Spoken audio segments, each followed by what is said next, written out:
All right, today we're going to talk about how to kill your giant. So hopefully none of you have a big giant in your house lurking around, but we all have giants of different kinds, right? Like debt or sickness or fear or some kind of an addiction, and those things can be a giant. So I know we're all very familiar with the story of David and Goliath, but let's imagine today that our Goliath is whatever our giant is that we're facing. You've got two options. Either you're going to be its master or you're going to be its slave. But finally, you get to decide. So as we look at that giant, I want us to just think about what is the characteristics of a giant? Well, it's big, it's strong, it's not easy for us to defeat it. I mean, if a giant were like an ant, we could just smash it, but it's not. It's a big giant. Imagine it's like Goliath. He was like 9 foot plus. So it's something that can control you, oppress you, push you down, feel like you don't have any options. All right, so when we think about the story of David and Goliath, there's lots of people in that story. So we have the Philistines, and we have Goliath, and we have the Israelites, and we have David, and we have David's brothers, and we have Saul. So let's look at all the options of how each of these people responded to the giant. So you have the Philistines first. They see the giant, and they decide, we want to be on your side. Okay, you represent us, you're going to be our champion, and when you win, we all win. That's great, but when the giant loses, guess what? They all became slaves.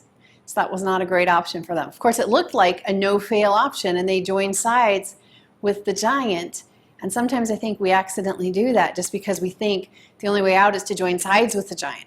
You know, there's a saying, if you can't beat them, join them. Doesn't end well. Okay, second option is what David's brothers did. They all hid. The giant came and they all hid.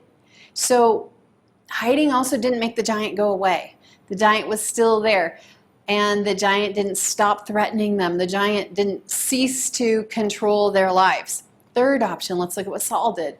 Saul, he was a mighty warrior. He'd been in so many battles. He had killed thousands and thousands. And yet here comes this giant, and Saul, instead of taking his rightful place and him fighting it, he's looking for someone else to fight that battle for him.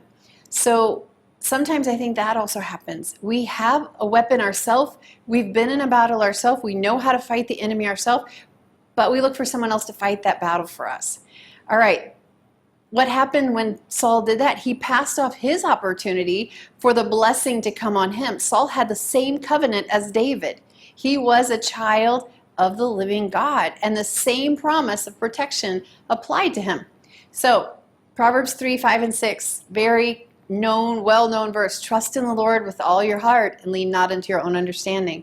In all your ways acknowledge him, and he will direct your path. So David chose that route. David chose, no matter how it looks, I'm going to trust in the Lord. But not everybody does. Not everyone will. And some people are going to hide. Some people are going to join sides with the giant. And some people are going to try to pass it off on others. But if they choose not to trust in the Lord, that doesn't mean we have to choose that. So we should not pass off that opportunity to receive the blessing of God's favor. Because remember David, he said, what will be done for the man who kills the giant? From the first eyesight of the giant, he was already saying, what do I get after I kill him? And I just want to encourage us as we're going that second mile, as we see that giant today, don't just think, how can I survive the giant? What will I do? But think like David and say, I am in covenant with the Lord, the God of Abraham. I'm in covenant with him.